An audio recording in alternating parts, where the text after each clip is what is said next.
I should have seen it coming, both the betrayal from my mother and later the one from my spouse. But it was that early lesson about trust and loyalty that taught me how to brace for a blow before it landed. If you told me a year ago that I'd be standing in front of my childhood home, packing up the last of my belongings with a smile on my face while my mother pleaded for help with rent, I would have rolled my eyes. Yet here I am. It's funny how quickly life can flip itself upside down. I guess it started in a grand sense on the afternoon my mom sold my old car without telling me. That dingy, clanking station wagon had been with me throughout high school, countless trips to the beach, to after-school jobs, and once even a cross-country adventure, though it barely made it. It was mine, paid off through hours of flipping burgers and scrubbing floors at a local diner. She sold it, of course, for less than half its worth. To my cousin. Or rather, she gave it to him for half price, taking pity on him because, as she put it, he needs it more. My cousin was the family darling, the type of person my mother worshipped simply because he was charismatic. He's so talented, he's going places, she'd gush. Never mind that he rarely held down a job longer than 3 months, or that his big dreams always fizzled. Her favoritism toward him was no secret, but I never thought it would extend to giving away my property behind my back. When I confronted her, she brushed me off. "He'll pay you back eventually," she'd said with a dismissive wave of her hand. Her paternalism stunned me, though it shouldn't have. "It's just a car. You don't need it anyway." I paused, made a mental calculation. Did I truly need that car? Not exactly, but it wasn't about need. It was about respect. Respect for boundaries, for the effort I'd put into buying it in the first place. You know what, though? She didn't care, and I sure as hell wasn't going to waste my breath fighting her on it. There had been enough fights over the years, and I'd lost every single one. I was done playing that game. So I hugged her, uttered a small goodbye, and walked away. Her smug grin told me she thought I'd relent. But that day, I decided that I didn't owe her anything. Not my space, not my time, certainly not my money. I'd been planning for a while to step away and build a life separate from her controlling presence. The car fiasco was simply the last push I needed. Fast forward 6 months. I was living in a small but cozy townhouse on the other side of the city with Marcus, my spouse of 3 years. Marcus, a graphic designer with a quick wit and a charming laugh, had always been supportive, or so I believed. We'd been each other's confidants, or so I thought. Yet in the back of my mind, I'd sensed a slight change in his attitude after the first year. Subtle. He'd leave for work earlier than needed, come home later than usual. His phone never left his pocket. I'm not the paranoid type, but old instincts die hard. One summer night, while I was in my tiny home office reviewing some paperwork, bills, legal documents, the usual adulting chores, my phone chimed. At first, I thought it was one of my notifications from the library reminding me of overdue books. Instead, it was a text from Marcus, or more precisely, from his phone. The text read, "I can't keep pretending. I'm leaving you. There's nothing you can do about it. I'll be moved out by the weekend." Brevity and cruelty, all in one neat little message. My hand didn't even tremble. I'd suspected something was up, and though you can never fully brace for that punch to the gut, I found myself strangely calm. I reread it twice, then set my phone down. No tears welled up, no gushing heartbreak, just a sharp pang. The kind of pang that says, "This is what you expected, isn't it?" I texted back a single question. "Why?" He responded with a snarky line I can't forget. "I found someone who actually believes in me and doesn't nag about savings or loyalty or any of that nonsense. And guess what? My new partner is ready to invest in my dream now that your controlling nature is out of the picture." That last part stung like 1,000 needles. But I refused to give Marcus any satisfaction. Instead, I typed back, "Thank you for letting me know. I'll mail your things." Then I turned off my phone. I'd always believed that if something like this happened, this kind of betrayal, I'd break down. But the memory of my mother's betrayal and the lessons I'd learned were like a shield. Instead of sobbing, I left my phone in the office and brewed a cup of chamomile tea. I sipped it slowly, methodically, as if the warmth could settle the swirling thoughts in my mind. My focus honed in on the practical next steps. I logged into the joint bank account we had set up over a year ago, back when we naively believed we'd share everything forever. I'd been making small deposits there each month, but over the last few months, I'd become uneasy.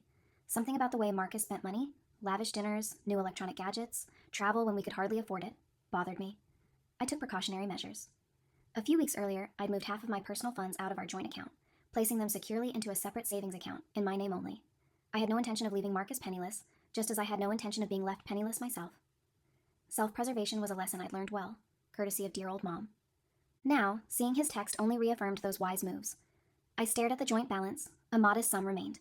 I closed my laptop and continued sipping tea. I was prepared, financially at least. My hidden preparations extended beyond money. There was also the townhouse. My name alone was on the deed. We hadn't been able to refinance after we first purchased it, so I'd used my decent credit to secure it, while Marcus's credit had been too shaky to qualify. At the time, I felt a little guilty that the house was in my name, but if this text conversation proved anything, it's that guilt is rarely helpful. Now, it was one of my most significant advantages. Legally, I had also consulted a lawyer after noticing Marcus's erratic behavior several months ago. The attorney, a no-nonsense woman named Teresa, had assured me that in the event of a split, the house would remain mine unless Marcus could prove substantial contributions to its mortgage. Spoiler alert, he never did. That put me in an enviable position. I had a place to live, protected finances, and no immediate fear of having the rug pulled out from under me. Emotionally, too, I'd been preparing. My mother's betrayal with the car taught me that heartbreak is seldom a singular event. If the person who raised me could undercut me so effortlessly, then no relationship was entirely bulletproof. I'd never be naive again. After all, the only person you can depend on at the end of the day is yourself. That realization made me resilient, steeled me against shock or devastation. So while I felt a dull ache, I also felt vindicated. My instincts had been right. I didn't chase after Marcus. I didn't bombard his phone with furious texts. The next morning, I went about my routine. I slept soundly enough, woke early, had breakfast, and showed up at my new workplace, an investment firm, where I'd recently landed a role as a junior associate. A stepping stone in my career, perhaps, but one that paid decently and offered me the promise of growth. Marcus had no idea how solidly I'd positioned myself. He also dramatically overestimated his own hand. He strutted around as if he'd scored the deal of a lifetime by discarding me like a used napkin. I discovered just how overconfident he was when he sent a gloating text a few days later. I'm moving to a loft downtown with Marisol. That was his new partner's name, apparently. She has major connections and wants to invest in my new design firm. You'll regret how controlling you've been about money. If you had only believed in me, maybe you'd be reaping the rewards of my success. Success. The irony made me grin. I knew how he spent money and how little he actually saved. I also knew that in the design world, your relationships and reputation matter, and that Marcus was notoriously late with his projects. In short, I suspected his major investor might soon grow weary. Maybe he'd luck out and find someone with infinite patience. But I wouldn't be betting on that. I responded with a curt, best wishes. He took that as a sign of cowardice. I could practically see his triumphant smirk through the screen. Let him smirk, I told myself. I'm beyond such trivial games now. A month passed quietly. I continued at the investment firm, learning new skills every day. Far from the controlling nag he'd accused me of being, I was flourishing, picking up advanced certifications and impressing my boss with my aptitude for analyzing risk. My knack for thinking several moves ahead was paying off. Meanwhile, I started hearing whispers about Marcus's difficulties through mutual acquaintances. He'd parted ways with Marisol after some big blowout, apparently because she wanted him to produce actual results before she'd sink more money into his so-called design firm. Her patience had worn thin once she realized he spent more time partying with her money than actually working. He'd grown reckless with her accounts, overpaying for fancy software, laptops, and marketing campaigns that never materialized. Word on the street was that she called an attorney, demanded repayment, and discovered that Marcus had negligible assets. And yes, that included the townhouse, which to her horror was not under his name. No, I didn't share that tidbit with her. She discovered it soon enough on her own. Marcus's new life took on water in record time. Before long, he was couch surfing with a few friends, then sleeping in his brother's spare room. Without a stable place to work, his design clients dropped off. Everyone knew that his major investment vanished, and his reputation for tardiness and broken promises grew. Bridges burned quickly. The Marcus facade, smooth talk, big ideas, no follow-through, didn't hold up against the reality of dealing with actual investors. I heard about his unraveling from a couple of old mutual friends who were concerned about him. They called to ask if I could reason with him, or at the very least, encourage him to get some help. He's drinking a lot, they murmured. He's depressed. I empathized to an extent. I never wished him ill, but I wasn't going to step into that void for him. It wasn't my job anymore. Meanwhile, my star rose. Carefully, methodically, I laid the groundwork for a small entrepreneurial venture on the side, something I'd dreamed of for years. A consultancy focusing on budgeting and strategic investing for people in creative industries. I'd seen how money could make or break a talented artist, musician, or designer. They had skill, but they lacked discipline and structure. They needed someone to guide them in setting up accounts, saving for taxes, preparing for the unexpected. My experiences, both my mom's betrayal and Marcus's meltdown, had given me unique insight into the pitfalls that creative folks often face.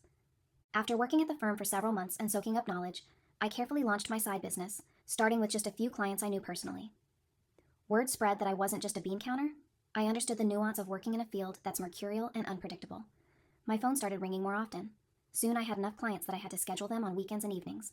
It was exhausting, but it lit a fire in me.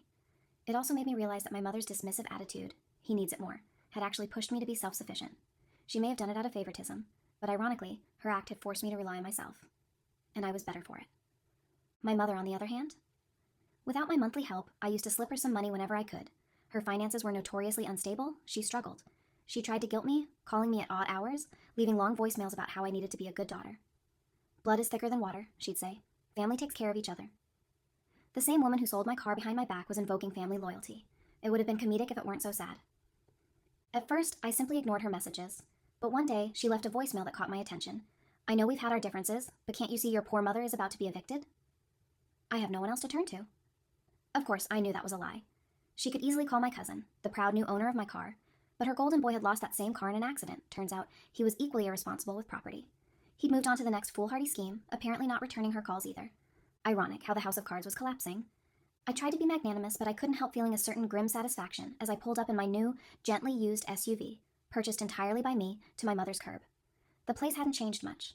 Overgrown lawn, peeling paint. A wave of nostalgia hit me, followed by something else. Pity, maybe. I exhaled, reminding myself that I was here not out of obligation, but for my own closure. She emerged, looking strangely vulnerable in a faded bathrobe. "Oh, thank God," she breathed, her eyes lighting up. "I was afraid you wouldn't come." I didn't move to hug her, but I nodded politely. I'd heard through my cousin that she was 3 months behind on rent and facing eviction. Then, just to drive the point home, I asked calmly, "So, what happened to the emergency fund I set up for you a while back?" She fiddled with the tie of her bathrobe. "Oh, well, that was used up when your cousin was in a jam.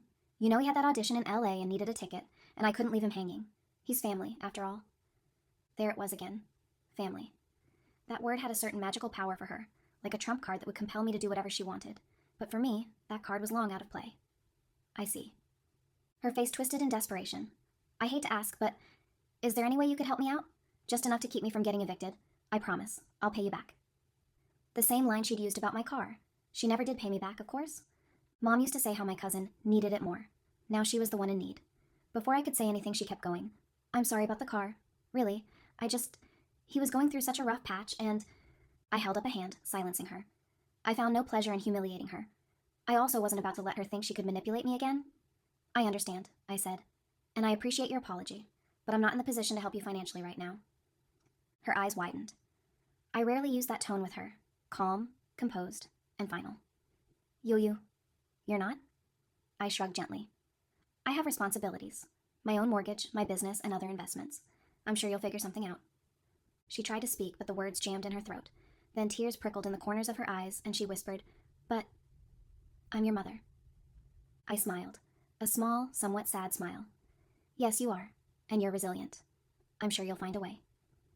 And with that, I turned and walked back toward my SUV. I wasn't petty enough to gloat, but I was strong enough to maintain my boundary. That's the best lesson she'd inadvertently taught me, how to be self-reliant and how to resist guilt trips. That night, I found myself sipping a glass of sparkling water in my living room, reflecting on how far I'd come. The townhouse felt warm, comfortable, and entirely mine. My dog Cinder curled at my feet, a comforting presence. I clicked on my laptop to prepare a few final notes for a client meeting the next day. My new consulting business was thriving. People were curious about the no-nonsense approach I brought to financial planning. On a whim, I opened my personal email. Nestled among newsletters and confirmations of deposit was one from Marcus. The subject line was stark. "I'm sorry." Against my better judgment, I clicked it open. The text within was shorter than I expected. "I messed up.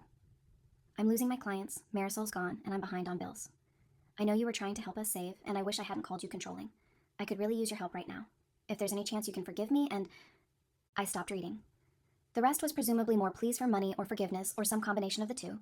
Maybe a year ago, it would have rattled me, but after everything, I felt only a light twinge. I'd already paid for my heartbreak in full. That invoice was stamped and cleared. I considered ignoring it, but part of me found closure in responding. I typed a short reply. "I forgive you, Marcus, and I wish you well. But I can't help you financially. You'll figure something out." It was a mirror of the conversation I'd had with my mother, a repeating pattern of betrayal and regret. The next day, I went into the office. My immediate supervisor announced that the partners were pleased with my performance and offered me a chance at leading a new initiative, an outreach program for small business owners, one that might even lead to a managerial position down the line. My manager joked, "We're lucky to have found you at just the right time." I offered him a brief smile. Funny how timing works. On my lunch break, I took a moment to breathe in fresh air. Standing on the sidewalk, bustling crowds moving around me, I thought of how I'd once clung to the illusion of unconditional familial support and unwavering spousal devotion. I realized the best kind of devotion isn't forced or demanded. It's earned through respect and empathy. And if someone withholds those two essential ingredients, their claims of love are empty. "He needs it more," my mother had said, using a moral argument to betray me. "You're controlling," Marcus had said, using an accusation to justify his betrayal. Each time, it was supposed to break me, push me into compliance. Instead, it woke me up, taught me lessons, toughened me. As I walked down that sidewalk, passing window displays and coffee shops, a single thought looped through my mind, not in bitterness, but in relief. I can stand on my own now. And I'd do it all again if it meant I'd be this strong. That evening, I threw a small celebration at my home, just a handful of close friends and coworkers who'd become something of a surrogate family. We laughed, shared food, and toasted to new beginnings. During a lull in the conversation, I felt my phone buzz. A new text from Mom. "I'm really stuck. Please reconsider. I looked around at my cozy living room, full of people who genuinely cared about me. The environment was everything I'd ever wanted: stability, warmth, respect. These were the real pillars of family, not the random label of blood. I glanced at her text again and made a choice. I wrote back, "I'm sorry you're struggling. I hope everything works out. I truly wish you the best."